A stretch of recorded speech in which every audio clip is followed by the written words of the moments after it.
पश्चिम बंगाल में भाजपा की प्रचंड जीत का जश्न। खुर्जा के कैलाश हॉस्पिटल में मिठाई बांटकर मनाया गया उत्सव। पश्चिम बंगाल के चुनावों में भारतीय जनता पार्टी की शानदार सफलता का असर उत्तर प्रदेश के खुर्जा में भी देखने को मिला। नगर के प्रसिद्ध कैलाश हॉस्पिटल में भाजपा कार्यकर्ताओं और समर्थकों ने भारी उत्साह के साथ जीत का जश्न मनाया। ये कार्यक्रम सांसद प्रतिनिधि एवं कैलाश अस्पताल के डायरेक्टर ठाकुर सत्य प्रकाश सिंह के नेतृत्व में आयोजित किया गया। इस दौरान कार्यकर्ताओं ने एक दूसरे को मिठाई खिलाकर और भारत माता की जय के नारे लगाकर अपनी खुशी का इजहार किया। प्रमुख हस्तियों की उपस्थिति इस विजय उत्सव में क्षेत्र के कई दिग्गज नेता और समाज सेवी शामिल हुए, जिनमें मुख्य रूप से शामिल रहे ठाकुर सत्य प्रकाश सिंह, सांसद प्रतिनिधि एवं डायरेक्टर कैलाश हॉस्पिटल, वासुदेव सिंह बाबा पूर्व विधायक, विजेंद्र सिंह पूर्व विधायक, नवीन प्रधान, वेद प्रकाश मलिक, मोनू सोलंकी, अरनिया एडवोकेट, रंजना सिंह, अवधेश सोलंकी। कार्यक्रम के दौरान ठाकुर सत्य प्रकाश सिंह ने कहा कि ये जीत प्रधानमंत्री नरेंद्र मोदी और उत्तर प्रदेश के मुख्यमंत्री योगी आदित्यनाथ की नीतियों और कार्यकर्ताओं के अथक परिश्रम का परिणाम है।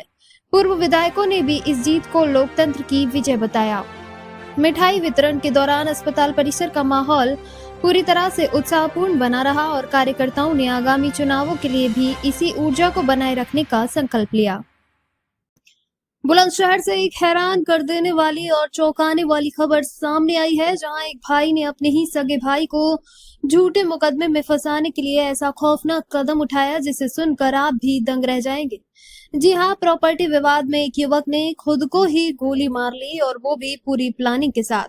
तस्वीरें बेहद चौंकाने वाली हैं। वायरल वीडियो में साफ देखा जा सकता है कि मिथुन सोलंकी नामक युवक अपने ही परिवार के लोगों को धमकाते हुए तमंचा निकालता है और फिर अपने ही पैर में गोली मार देता है। बताया जा रहा है कि मामला बुलंदशहर के खुर्जा देहात के थाना क्षेत्र के धरारी गांव का है, जहां दो सगे भाइयों के बीच काफी समय से संपत्ति को लेकर विवाद चल रहा था। आरोप है कि इसी विवाद के चलते मिथुन सोलंकी ने अपने छोटे भाई को फंसाने की साजिश रची और खुद को गोली मारकर पुलिस को सूचना दे दी ताकि मामला गंभीर बन जाए। सबसे चौंकाने वाली बात यह है कि इस पूरे घटनाक्रम का वीडियो खुद छोटे भाई ने बनाया, जो अब सोशल मीडिया पर तेजी से वायरल हो रहा है। घटना की सूचना मिलते ही पुलिस मौके पर पहुंची और घायल मिथुन को तुरंत अस्पताल में भर्ती कराया गया, जहां उसका इलाज जारी है। ग्रामीणों के मुताबिक दोनों भाइयों के बीच लंबे समय से विवाद चल रहा था, लेकिन आज तक किसी ने थाने में कोई आधिकारिक शिकायत दर्ज नहीं कराई थी। फिलहाल पुलिस पूरे मामले की गहन जांच में जुट गई है और यह पता लगाने की कोशिश कर रही है कि आखिर सच्चाई क्या है। क्या ये एक सोची समझी साजिश थी या फिर गुस्से में उठाया गया एक खौफनाक कदम? सवाल कई हैं, जवाब तलाश रही है पुलिस। बने रहिए हमारे साथ और देखते रहिए बुलंद एक्सप्रेस न्यूज। भाई का नाम क्या है? संजय सोलंकी। क्या करते भैया? भैया मैं रियल एस्टेट का काम करता हूँ नोएडा में। हाँ, नोएडा में गाड़ियों का काम है मेरा। ट्रैवल का? हाँ, ट्रैवल का। भैया ऐसा है, मैंने संदार 9 से मैं बाहर हूँ अपने घर से। कितने? संदार 9 से मैं अपने घर से बाहर हूँ। पूरे क्षेत्र को पता है मैंने कैसे कमाया आज तक। मैंने 1 करोड़ रुपए मकान में लगा दिया गाँव में और 50-60 लाख रुपए उसकी शादी में लगा दिया और उसके लिए उसका हाथ कट गया था, 6 लाख उसके इलाज में लगाया। और आज वो मुझे घर में नहीं घुसने देता। ये कहता तू घर में नोएडा से आजा, बाहर गोली मार दूंगा, तू घर में घुस जा, तेरे दोनों पैर काट दूंगा, कर्ज तू पटाएगा, घर हमारा है, कर्ज तू पटाएगा और तू देगा सबका कर्ज। एक गोली का मामला है, क्या है? हाँ, एक मिथुन सोलंकी उम्र 32 साल, धरारी थाना खुर्जा देहात से एक गोली लगा हुआ पेशेंट आया था। उसके बाएं पैर में गोली लगी हुई थी। उसे प्राथमिक उपचार के बाद हाई सेंटर रेफर कर दिया गया। सर, एक खुर्जा देहात थाना क्षेत्र में एक वीडियो वायरल हो रहा है, क्या है पूरा मामला? आज शाम 7 बजे थाना खुर्जा देहात पर सूचना प्राप्त हुई कि धरारी गांव के एक व्यक्ति के गोली लगी है, जिस पर तत्काल खुर्जा देहात पुलिस मौके पर पहुंची। इसमें जांच करने पर यह संज्ञान में आया कि संजय और मिथुन 2 सगे भाई हैं, जिनके बीच में पैतृक संपत्ति के बंटवारे को लेकर आपसी विवाद है, जिसमें आपसी कहासुनी के बाद मिथुन के द्वारा स्वयं को एक असलाह से स्वयं के पैर में गोली मार ली गई थी। इसकी एक वीडियो भी वहां की मौके की बनी है, जो वीडियो पुलिस को प्राप्त हो चुकी है। तत्काल मिथुन को यहाँ CHC जटिया में भर्ती कराया गया, जिसकी स्थिति पूर्णतः सामान्य है। इसमें किसी भी पक्ष की तरफ से कोई तहरीर प्राप्त नहीं हुई है। वेपन की रिकवरी के लिए पुलिस टीम लगातार प्रयासरत है। वेपन रिकवरी के पश्चात नियमानुसार विधिक कार्रवाई इसमें की जाएगी। बुलंदशहर से इस वक्त की बड़ी खबर सामने आ रही है, जहां किसानों ने अपनी मांगों को लेकर जोरदार प्रदर्शन किया। दिनांक 4 मई 2026 को भारतीय किसान यूनियन अराजनैतिक के बैनर तले हजारों किसानों, युवाओं और मातृशक्ति ने एकजुट होकर पैदल मार्च निकाला। ये मार्च अनाज मंडी बुलंदशहर से कलेक्ट्रेट गेट तक निकाला गया। इस आंदोलन का नेतृत्व राष्ट्रीय वरिष्ठ उपाध्यक्ष मांगेराम त्यागी, जिला संरक्षक चौधरी कुलदीप गुड्डू और युवा जिला अध्यक्ष शैलेंद्र आर्य ने किया। किसानों ने प्रशासनिक अधिकारियों की मौजूदगी में अपर जिलाधिकारी, सिटी मजिस्ट्रेट और क्षेत्राधिकारियों को ज्ञापन सौंपा। ये ज्ञापन उत्तर प्रदेश के मुख्यमंत्री और देश के प्रधानमंत्री के नाम जिलाधिकारी को दिया गया। किसानों की प्रमुख मांगों में शामिल हैं ग्रीनफील्ड एक्सप्रेसवे पर उचित मुआवजा, लिंक रोड, अंडरपास और सर्विस रोड की सुविधा, हाईवे से प्रभावित गाँवों के सर्किल रेट में वृद्धि, अघोषित बिजली कटौती बंद कर 18 घंटे बिजली आपूर्ति, स्मार्ट मीटर हटाने और ट्रांसफार्मर क्षमता बढ़ाने की मांग।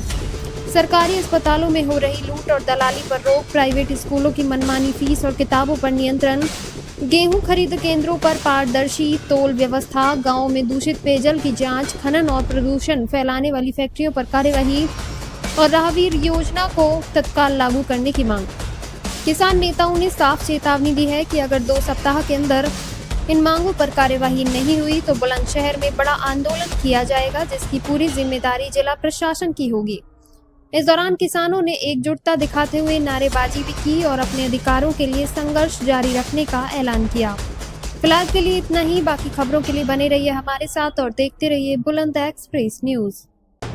सीओ सिकंदराबाद भास्कर कुमार मिश्रा ने पेश की मानवता की मिसाल। अचेत अवस्था में हाईवे पर पड़े घायल भाई बहन को अपनी गाड़ी से अस्पताल ले गए सीओ। सिकंदराबाद में अनियंत्रित होकर दुर्घटनाग्रस्त हुई थी हापुड़ निवासी तन्नू की बाइक।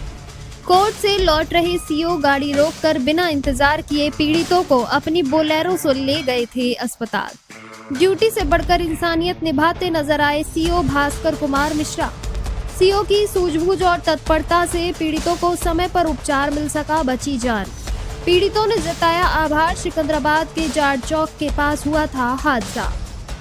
नाम आपका? मडोना, क्या हुआ था?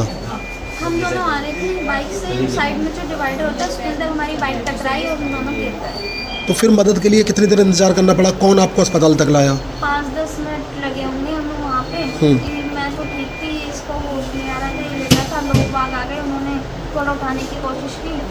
5 मिनट हुई होंगी, फिर इतने में शायद पीछे से पुलिस की गाड़ी आ रही थी, तो फिर वो रुके। सीओ सर की गाड़ी में लेके आए? सीओ सर फिर वो अपनी गाड़ी में उन्होंने बिठाया हम दोनों को, फिर वो यहाँ पे अपनी गाड़ी से लेके आए अपनी आपको? गाड़ी से लेके आए वो। अब वो नहीं होते तो पता नहीं हम कितने टाइम तक वहीं पे रहते। पश्चिम बंगाल समेत कई राज्यों में भारतीय जनता पार्टी की जीत के बाद बुलंदशहर में भी भाजपा जिला कार्यालय पर जश्न का माहौल देखने को मिला। ढोल नगाड़ों की गूंज और मिठाइयों की मिठास के साथ भाजपा कार्यकर्ताओं ने जमकर खुशी मनाई। एक दूसरे को मिठाई खिलाकर और नारेबाजी करते हुए कार्यकर्ताओं का उत्साह देखने लायक रहा। जिला अध्यक्ष विकास चौहान के नेतृत्व में भाजपा कार्यकर्ताओं ने इस जीत को ऐतिहासिक बताते हुए हर्षोल्लास के साथ जश्न मनाया। पश्चिम बंगाल, असम और पौंडीचेरी में भाजपा की जीत को लेकर जिला कार्यालय पर भारी उत्साह देखने को मिला। इस दौरान पार्टी पदाधिकारियों और कार्यकर्ताओं की बड़ी संख्या में मौजूदगी रही। यह ऐतिहासिक विजय प्रधानमंत्री नरेंद्र मोदी जी के कुशल नेतृत्व, जन कल्याणकारी नीतियों और कार्यकर्ताओं की अथक मेहनत का परिणाम है। देश की जनता ने विकास, सुशासन और राष्ट्रवाद की नीति पर अपनी मोहर लगाई है। ये जीत सबका साथ, सबका विकास, सबका विश्वास की भावना की सच्ची जीत है। जिस प्रकार देश के विभिन्न राज्यों में भाजपा को जन समर्थन मिल रहा है, उसी तरह उत्तर प्रदेश में भी एक बार फिर भाजपा प्रचंड बहुमत से सरकार बनाएगी। इस मौके पर जिला महामंत्री संतोष वाल्मीकि, पूर्व विधायक मुंशीलाल गौतम, जिला उपाध्यक्ष हितेश, महिला मोर्चा जिला अध्यक्ष शशि समेत कई भाजपा पदाधिकारी मौजूद रहे। अध्यक्ष जी, जश्न मनाया जा रहा है, मिठाई खिलाई जा रही है, क्या कहेंगे, क्यों मनाया जा रहा है? आज 5 राज्यों के चुनाव के परिणाम आए हैं और जो परिणाम आए हैं वो निश्चित तौर पर भारतीय जनता पार्टी के एक एक कार्यकर्ता के लिए उत्साह देने वाले परिणाम है। भारतीय जनता पार्टी को झूमने नाचने गाने वाले परिणाम है। जिस तरीके से बंगाल में पहली बार भारतीय जनता पार्टी की पूर्ण बहुमत की सरकार बन रही है, निश्चित तौर पर वो विजय एक एक कार्यकर्ता की विजय है, नरेंद्र मोदी के काम की विजय है। नरेंद्र मोदी के नेतृत्व में लगातार भारतीय जनता पार्टी आगे बढ़ रही है। भारतीय जनता पार्टी के परिश्रमी कार्यकर्ताओं के उनके परिश्रम की ये विजय है। तो निश्चित तौर पर उत्साह का वातावरण है और आज इसी कड़ी में हमारे सभी कार्यकर्ता उत्साह में भरे हुए हैं एकदम, और लगातार जश्न मनाने की स्थिति में। और केवल बंगाल ही नहीं, आसाम में हेमंत जी के नेतृत्व में पुनः फिर एक बार भारतीय जनता पार्टी की सरकार बन रही है। तो लगातार भारतीय जनता पार्टी बढ़ रही है। तो ये जो बढ़ रही है पार्टी, उसके लिए कार्यकर्ता को एक नई ऊर्जा, नई चेतना मिल रही है। और ये विजय अब उत्तर प्रदेश से होती हुई आगामी जहाँ जहाँ अभी भगवा नहीं फहरा है वहाँ तक ये विजय पहुँचेगी। इस विजय की रोशनी वहाँ तक पहुँचेगी, ऐसी अपेक्षा के साथ सभी कार्यकर्ता झूम रहे हैं, नाच रहे हैं। और मैं शुभकामनाएं देता हूं सबको। और अब आने वाले समय में उत्तर प्रदेश का चुनाव है, तो हमें भी एक नई ऊर्जा मिलेगी। और इस ऊर्जा के साथ उत्तर प्रदेश में भी योगी जी के नेतृत्व में, मोदी जी के नेतृत्व में, भारतीय जनता पार्टी के नेतृत्व में नए विचार के साथ हम पार्टी को आगे बढ़ाएंगे। ऐसा शुभकामनाएं देते हुए बात पूरी करता हूँ। श्रेय किसको जाता है? निश्चित तौर पर नरेंद्र मोदी जी को श्रेय जाता है, पार्टी के विचार को श्रेय जाता है, पार्टी के एक कार्यकर्ता को श्रेय जाता है, जिन्होंने वहाँ मेहनत की है। लगातार ममता के गुंडे जिस तरीके से भारतीय जनता पार्टी के कार्यकर्ताओं को टारगेट करके हत्या करने का काम कर रहे थे, लेकिन भारतीय जनता पार्टी का कार्यकर्ता एक एक बूथ पर डटा रहा, वो डरा नहीं। और उनके डटने से पार्टी को जीत मिली है। तो ये एक एक कार्यकर्ता की जीत है, नरेंद्र मोदी के नेतृत्व की जीत है, भारतीय जनता पार्टी के विचार की जीत है। मोदी मुख्यमंत्री योगी आदित्यनाथ प्रचार में रहे हैं, क्या लग रहा है बुलडोजर बाबा का? हाँ बिल्कुल, जहाँ जहाँ वो गए हैं जीत मिली है। और योगी जी लगातार बंगाल में रहे हैं, और जब बंगाल में योगी जी पहुंचे तो उनके नेतृत्व में वहाँ का टेम्परामेंट बढ़ा है। उस टेम्परामेंट बढ़ने के कारण ही आज ये विजय मिली है। मोदी जी का झालमुनी खाने का चाहे विषय हो, चाहे योगी जी का बुलडोजर का विषय हो, ये सारे कार्यकर्ताओं ने अपने स्तर पर मेहनत करी है, उसी का परिणाम है। सरकार ने जो वादे किए वहाँ पर पूरा होंगे? निश्चित तौर पर होंगे पूरे। हम तो यूपी की सरकार को देख रहे हैं, जो वायदे किए वो भी पूरे किए, जो नहीं किए वो भी पूरे कर रहे हैं। तो इसीलिए वहाँ भी पूरे होंगे। आप बिल्कुल, भारतीय जनता पार्टी का भरोसा और विश्वास, ये दो चीजें भारतीय जनता पार्टी में है, और लगातार वहाँ का विकास होगा बंगाल का, ये सुनिश्चित है।